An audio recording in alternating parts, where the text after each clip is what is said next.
Amelia Carter stood rooted in the Langley estate's marble foyer, her worn satchel slipping from her shoulder as she absorbed the chaos of the once grand living room. Crayon gashes scarred the cream walls, velvet cushions lay shredded with stuffing, drifting like ash, and shards of a porcelain vase glittered under the chandelier's cold light. 3 6-year-old boys, Ethan, Lucas, and no identical triplets, with tangled dark curls and fierce blue eyes, reigned over the destruction. Ethan, the leader by a hair's breadth, clutched a paint-soaked sponge, his face streaked red and defiant. "You're just another stupid nanny," he yelled, lobbing the sponge. It splattered against the wall behind Amelia, dripping like a wound. Lucas brandished a broken toy sword, shouting, "We want Mummy, not you," while Noah, the smallest, hurled a stuffed rabbit, his tear-streaked cheeks betraying the anger in his toss. Foster homes had taught her to read pain masked as defiance, and she knew these boys weren't breaking things for fun, they were breaking to keep the world at bay.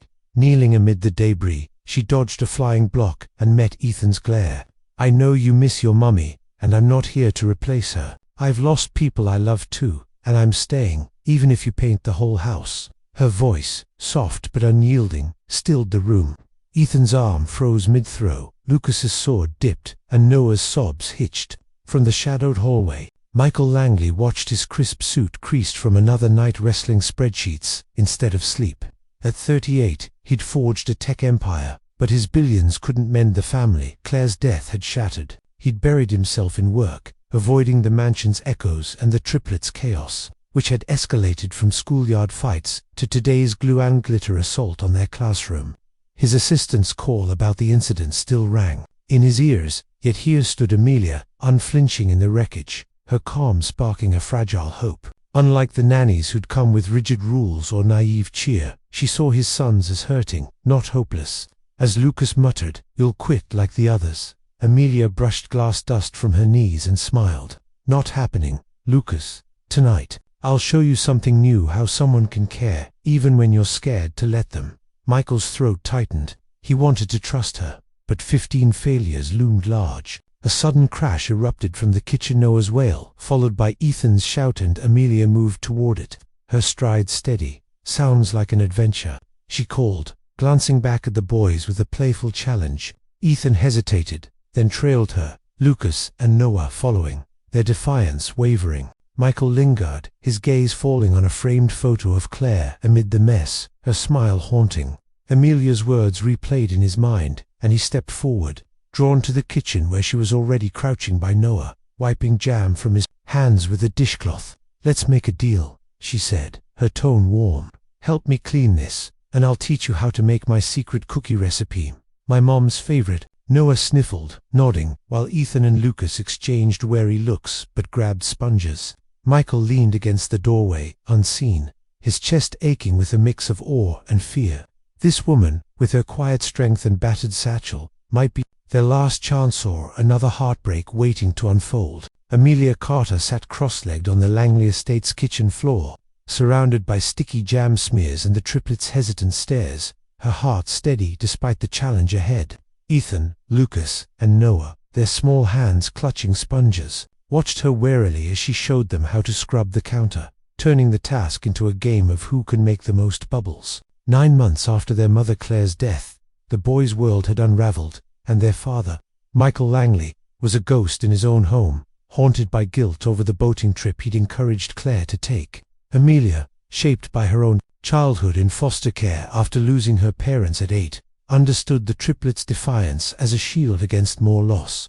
She'd felt that same hollow ache as a child, passed between foster homes, learning that love could vanish faster than a heartbeat. Those boys didn't need discipline, they needed someone who wouldn't abandon them. So, she'd crafted an application that bared her soul, writing about her foster care years and her knack for reaching kids others deemed impossible. Now, in the Langley kitchen, she saw the triplets' guarded eyes soften as Noah giggled, flicking soap suds at Lucas. "You're gonna lose at bubble making," Amelia teased, and Lucas smirked, scrubbing harder. Ethan, still skeptical, muttered, "This doesn't mean we like you," but he stayed close, watching her every move. Meanwhile, Michael sat in his sleek home office, the glow of his laptop casting shadows on his tired face. At 38, He'd built Langley Tech into a billion-dollar empire, but success felt hollow without Claire, who'd been his anchor and the boy's light. Her death had turned the triplets into strangers. Theathan's quiet leadership now fueled defiance. Lucas's creativity became destruction, and Noah's sensitivity morphed into tantrums. Michael's guilt was a constant weight. Claire had been sailing to clear her head after a rare argument he'd pushed, and he couldn't shake the thought that he'd sent her to her death. The boy's silent resentment glances that screamed, "You let Mummy go," kept him at the office late, avoiding their pain and his own. His assistant, Lauren, called with another crisis. The school reported the triplets had locked their teacher in a closet during art class, and the 16th nanny had quit, citing uncontrollable behavior. Michael's head throbbed as he stared at a photo of Claire on his desk, her smile frozen in time. He'd posted the nanny ad out of desperation, doubling the salary. But Lauren warned him the agency was out of candidates. Word of the Langley terrors had spread. Amelia's resume, unconventional and raw, had landed on his desk like a lifeline, though he doubted anyone could handle his sons. Back in the kitchen, Amelia handed Noah a dry towel, praising his effort, and caught Ethan sneaking a glance at her satchel, where a worn photo of her parents peeked out. "Who's that?" he asked, voice sharp but curious. Amelia hesitated, then shared, "My mum and dad. They died when I was a little older than you. I carried them with me to remember they loved me, even if they're gone." The boys stilled, their sponges, forgotten, as her words hung in the air.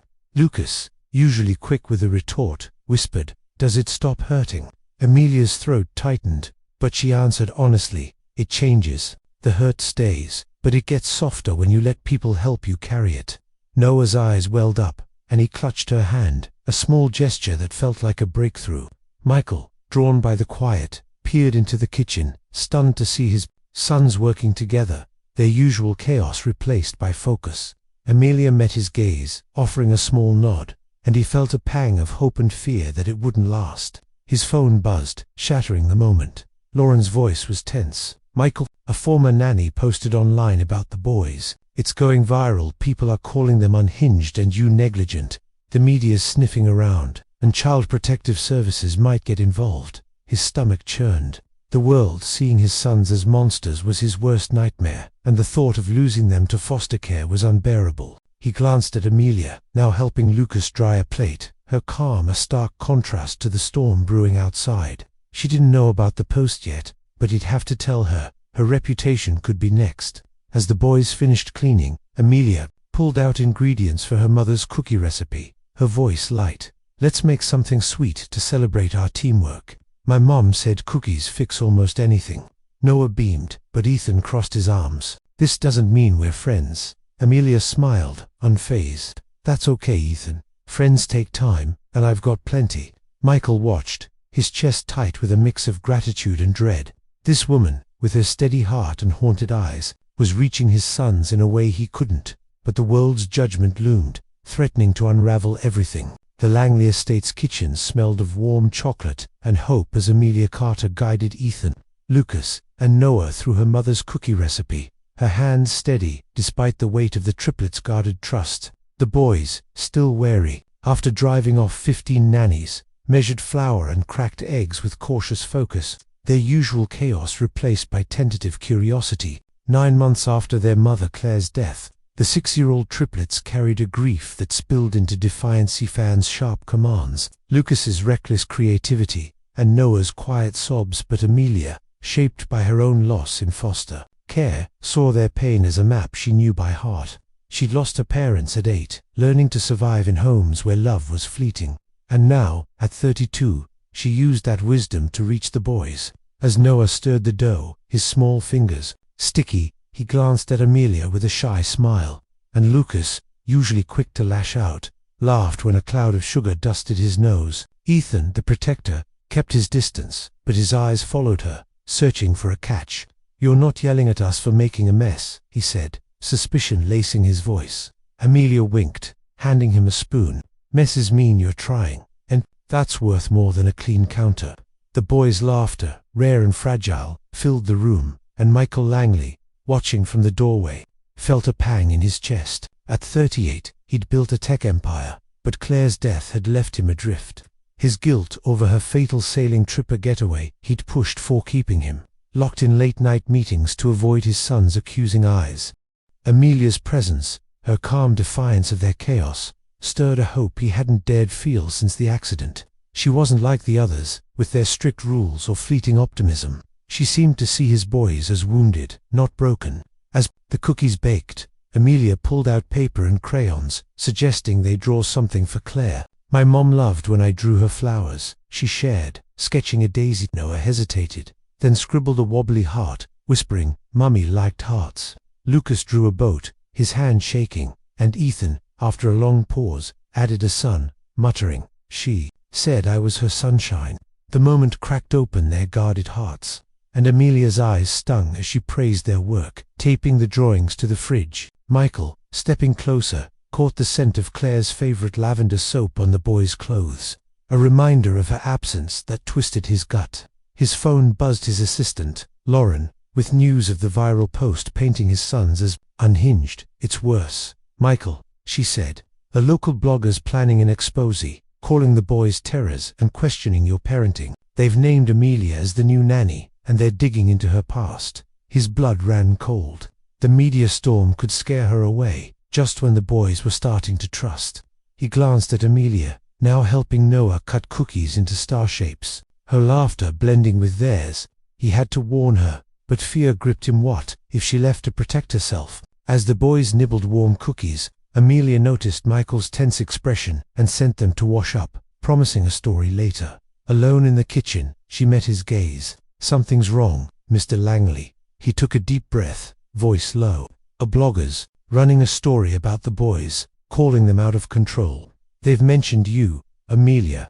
It could get ugly, your reputation, your past. I'd understand if you want to walk away." Her brown eyes held his, unflinching. "I've been judged before, Mr. Langley, foster kid, no fancy degree. People always had opinions, but your boys, they're not terrors. They're hurting, and I'm not running because some blogger thinks they know them." Michael's throat tightened. Her resolve shamed his own avoidance. "You don't know how bad it can get," he warned. Amelia smiled softly, placing a cookie in his hand. "I know how bad it feels to be alone. I won't let Ethan, Lucas, or Noah feel that way. We'll face this together." Her words, simple and fierce, stirred something in Michael, a flicker of courage he'd lost. As the boys returned, Noah climbed into Amelia's lap, asking for a story about a brave knight. She began, weaving a tale of a knight who fought dragons, not with a sword, but with kindness, her voice soothing the room. Ethan and Lucas leaned closer, drawn in, and Michael sat nearby, listening, his heart torn between gratitude and dread. The story ended, and Noah hugged her, whispering, "You're not like the others." Ethan, still guarded, added, "But you might leave if people say bad things about us." Amelia cupped his face. "I'm here for keeps, Ethan, no matter what anyone says." Michael watched, his hope growing fragile roots, but the blogger's expose loomed, threatening to uproot everything. Amelia Carter knelt in the Langley estate's sunlit garden, helping Ethan, Lucas, and Noah plant marigolds in a patch they dedicated to their late mother. Claire, her hands steady in the cool earth, despite the storm brewing beyond the mansion's walls. The 6-year-old triplets, their dark curls damp with sweat, worked with rare focus. Ethan, carefully patting soil, Lucas arranging petals, and Noah humming a tune Claire used to sing. 9 months after her death in a boating accident, the boys' grief still fueled their defiance. But Amelia, shaped by her own childhood loss, had begun to crack their armor with patience and empathy. At 32, she carried the scars of losing her parents at 8, navigating foster homes where trust was a luxury, and she saw the triplets' tantrums as a language of pain she'd once spoken. Yesterday's cookie baking and storytelling had softened their edges, with Noah clinging to her and even Ethan the skeptic lingering close. Now, as Lucas handed her a seedling, his fingers brushed hers, a small gesture of trust that warmed her heart. But the world outside was less kind. A viral post by a former nanny had branded the boys unhinged, and Michael Langley, their father, had just warned Amelia about a blogger's expose set to air tonight, painting the triplets as terrors and him as a negligent parent. Michael, 38 and a tech titan, stood by the garden's edge, his jaw tight as he watched his sons. Guilt over Claire's death, a trip he'd encouraged keeping him distant. The exposer named Amelia, threatening her reputation, but she'd vowed to stay, telling Michael, "Your boys are worth fighting for." As Noah sprinkled water over the marigolds, he looked up, eyes wide. "Will Mummy see these flowers from heaven?" Amelia nodded, her voice gentle. "I bet she's smiling right now." Noah, Ethan, ever cautious, muttered, "You can't know that." Before she could reply, the living room TV, left on by a housekeeper, blared, the Expo's opening. Tonight, we uncover the chaos of billionaire Michael Langley's home, where his triplets terrorize nannies and expose a father too busy for his sons. The boys froze, their faces paling as their school photos flashed on screen, labeled out of control. Lucas dropped his trowel, trembling, and Noah whimpered, "Why do they hate us?" Amelia ushered them inside, heart racing, and sat them on the couch, kneeling before them. "Listen, sweethearts, those people don't know you. You're brave boys who love your mummy so much. You're protecting her memory. That's not bad, it's love." Ethan's eyes welled up. "They said we're monsters." Amelia cupped his face. "You're not monsters. You're hurting, and that's okay. I see you, and I'm proud of you." Michael, entering the room, clenched his fists as a former nanny on TV sneered. "Those kids are impossible, destructive, defiant, no respect." His voice cracked as he spoke. "Turn it off." Amelia did, but Noah climbed into her lap, sobbing, "Are they gonna take us away?" Her heart broke, but she held him tight. "No one's taking you anywhere. You're home, with your dad and me." The phone rang. Child Protective Services, prompted by the expose, requesting a home visit. Michael's face drained of color. The threat of losing his sons to foster care, a system he knew could be cruel, hit like a punch. Amelia, seeing his panic, suggested, "Let's invite the CPS worker for a full day, not just an hour. They'll see how amazing your boys are."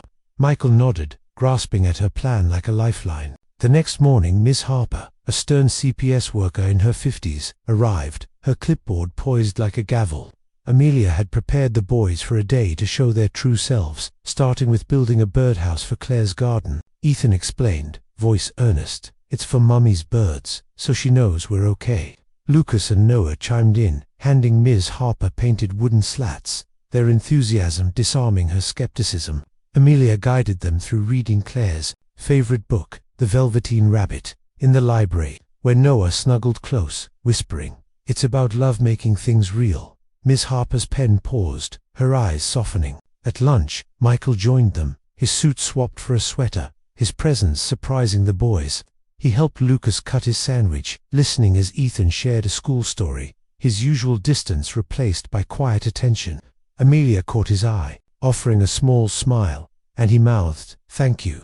The day ended with the boys showing Ms. Harper their marigold patch, Lucas saying proudly, "We planted these for Mummy." Ms. Harper, her sternness gone, knelt beside them. "You boys are doing beautifully. Your dad and Miss Carter are taking good care of you." As she left, she told Michael, "This is a family healing, not failing." Relief washed over him, but Ethan tugged Amelia's sleeve, eyes searching. "You won't leave now, right? Even if more people say bad things." She hugged him, voice firm. "I'm here for good, Ethan. You, Lucas, Noah, you're my home now." Michael watched, his heart swelling with gratitude and something deeper, a spark he wasn't ready to name. The Expo's shadow lingered, but Amelia's strength had turned a crisis into a step toward healing, and the boys' trust in her grew stronger. Amelia Carter sat on the Langley estate's porch swing, the evening breeze carrying the scent of Claire's marigolds as she watched Ethan, Lucas, and Noah chase fireflies across the lawn. Their laughter, a melody that warmed her heart. 9 months after their mother's death, the 6-year-old triplets had begun to heal, their once constant defiance softening under Amelia's patient care. Ethan, the cautious leader, now smiled more freely. Lucas's reckless energy found purpose in painting, and Noah, the sensitive one, no longer hid his tears. Amelia, 32 and shaped by her own lost parents gone at 8, foster homes teaching her to guard her heart, had become their anchor, her empathy a bridge across their grief. The recent CPS visit, sparked by a cruel Expo's branding, the boys' terrors, had tested their fragile progress. But Amelia's plan to show their true selves had won over Miss Harper, securing the family's safety. Now, as Noah caught a firefly and ran to show her, his eyes bright with wonder. Amelia felt a quiet triumph. "Look, it's like a tiny star," he said, cupping the glowing bug. She grinned, tucking a curl behind his ear. "Just like you, Nuj, even in the dark." Lucas bounded over, waving a sketch of a firefly, while Ethan trailed behind, offering a rare, shy smile. Michael Langley, their father, leaned against the porch railing, his usual suit replaced by jeans, his face softer than it had been in months. At 38, he'd built a tech empire, but Claire's death, a boating accident he'd unwittingly encouraged, had left him buried in guilt and work, distant from his sons. Amelia's arrival had changed that, her strength pulling him back to his boys and stirring feelings he wasn't ready to name. Tonight, watching her with the triplets, he felt a gratitude that bordered on something deeper, a warmth he hadn't known since Claire. Over the past weeks, the boys had transformed. Ethan joined a soccer team, scoring his first goal and running to Amelia for a hug. Not Michael, a moment that stung but also relieved him. She was their safe harbor. Lucas painted a mural for Claire's garden, a vibrant scene of her favorite beach, and Noah began writing letters to her, sealing them in a box Amelia promised to keep forever. She taught them grief wasn't a wound to hide, but a love to honor, guiding them to Claire's memorial beach one sunny afternoon. There, they scattered flower petals in the waves, Lucas whispering, "We're okay, Mummy," as Amelia held their hands, her own eyes wet. Michael had joined them, his voice breaking as he shared a memory of Claire teaching the boys to build sandcastles. The first time he'd spoken of her without flinching. Back on the porch, Amelia suggested a game of tag, and the boys squealed, pulling her into the grass. Michael watched, marveling at their joy, but his phone buzzed his assistant, Lauren, warning that the expose's fallout lingered, with online forums still debating the Langley terrors. He pushed it aside, drawn to the scene before him. When Noah tripped, scraping his knee, Amelia scooped him up, soothing him with a song Claire loved, her voice steady. Ethan and Lucas hovered, worried, and she reassured them, "He's tough, like you too." Michael stepped forward, offering a bandage, their fingers brushing as she took it, a fleeting touch that sent a jolt through him. Later, as the boys sipped lemonade, Amelia shared a plan she'd started a grief support group for kids at the community center. "Inspired by the triplets, you boys showed me how strong kids can be," she said. Ethan puffed up with pride, and Lucas asked, "Can we help?" She nodded, promising they could share their drawings and letters, a chance to help others feel less alone. Michael, listening, saw his sons as she did, resilient, not broken, and felt a shift in himself. He'd cut his work hours, attending Ethan's games and reading bedtime stories, rediscovering his boys. One night, after tucking them in, he found Amelia in Claire's garden, staring at the stars. "You've changed everything," he said, sitting beside her. "The boys, me, we're finding our way because of you." She smiled, her hand grazing his, and for a moment, they sat in silence, the air charged with unspoken feelings. But Amelia pulled back, her focus on the boys, and Michael respected it, though his heart raced. The next day, the boys surprised her with a gift, a clumsily wrapped box, holding a necklace with 3 tiny star charms, one for each of them. Noah beamed, "So you'll always have us with you." Amelia's eyes shimmered as she hugged them, whispering, "You're my stars, too." Michael watched, his chest tight, knowing the boys loved her as fiercely as he was beginning to. As summer faded, the triplets thrived, their school reports glowing with praise for their kindness, a far cry from the terrors of months ago. Amelia's group grew, and the boys became its heart, teaching younger kids to draw their feelings, their empathy a testament to her impact. One evening, as fireflies danced again, Michael felt a certainty settle. He wanted Amelia, not just as a nanny, but as family. But the world's scrutiny lingered, and he wondered if love could bloom amid such fragility. Amelia Carter stood in Claire's garden under a canopy of fairy lights, her heart pounding as Michael Langley knelt before her, a small ring box in his trembling hands, the triplets Ethan, Lucas, and Noah watching with wide, hopeful eyes. It had been a year since Amelia walked into the Langley estate, facing the chaos of 3 grieving 6-year-olds who'd driven off 15 nannies with their paint-splattered defiance. Now, at 7, the boys were different. Ethan's guarded leadership had softened into confidence. Lucas's wild creativity found expression in art, and Noah's quiet fears bloomed into gentle empathy. All because Amelia, 32 and shaped, by her own losses in foster care, had seen their pain as a call for love, not control. Her parents' death at 8 had taught her to navigate grief's sharp edges, and she'd poured that wisdom into the triplets, helping them honor their mother, Claire, lost in a boating accident. The exposure that once branded them terrors had faded, its sting dulled by Amelia's unwavering presence and a CPS visit that proved the boys were healing. Michael, 38 and a tech mogul, had also changed, stepping back from his empire to rebuild his bond with his sons. His guilt over Claire's death tied to a trip he'd encouraged easing under Amelia's influence.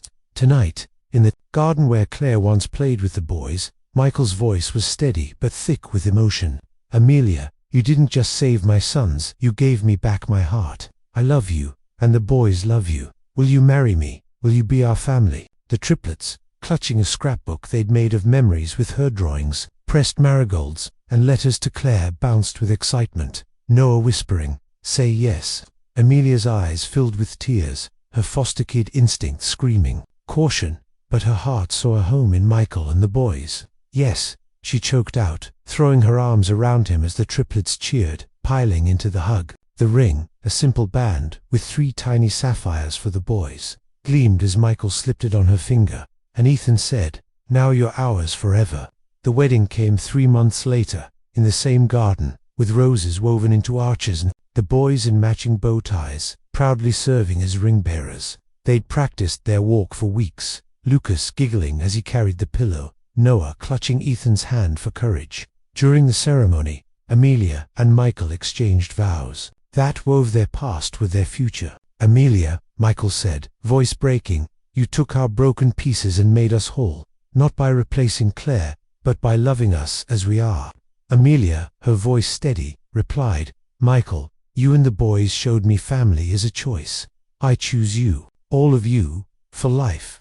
The boys stepped forward, their own vows a surprise. Ethan, speaking for them, said, "We promise to be your boys, to remember Mummy loves us, and to help Daddy not burn dinner." Laughter rippled through the guests, and Amelia knelt, hugging them tightly, whispering, "You're my everything." 2 years later, the Langley house buzzed with new life. Amelia and Michael welcomed a son, Oliver, a chubby-cheeked baby with Claire's blue eyes, adored by his big brothers. Ethan, now 9, read him stories, Lucas painted him a nursery mural, and Noah sang lullabies, their roles as protectors fierce and tender. The triplets thrived at school, their once notorious behavior replaced by kindness, earning them awards for helping younger kids, a legacy of Amelia's grief group, now a non-profit she ran with Michael's support. Langley Tech funded it, redirecting Michael's drive into a foundation for grieving families, his greatest success no longer measured in profits but in love. Each year, on Claire's anniversary, the family visited her memorial beach, flying kites with messages scrawled in the boys' handwriting. "We're happy, Mummy." This year, Oliver toddled along, clutching Amelia's hand, as Noah said, "Mummy's proud of us, and she likes you and Oliver." Amelia smiled, her heart full, and Michael squeezed her shoulder, his eyes reflecting the same peace. Back home, as she tucked the boys into bed, Ethan looked up, his voice soft. "You kept your promise, you didn't leave." Amelia kissed his forehead, "And I never will." "Ethan, you, Lucas, Noah, all of you, my forever." Michael joined her, his arm around her waist, and they stood in the doorway, watching their sons drift to sleep, their faces calm. The media, once cruel, now wrote of the Langley miracle, but Amelia and Michael ignored it, caring only for the family they'd built. Amelia's necklace, with its 3-star charms, glinted as she leaned against Michael, her foster care scars fading in the warmth of a home she'd never dreamed possible. The triplets, once lost in grief, had found their way back to childhood, and Amelia, who'd survived by pushing love away, had learned to hold it close, forever changed by 3 boys and a father who chose her as their own.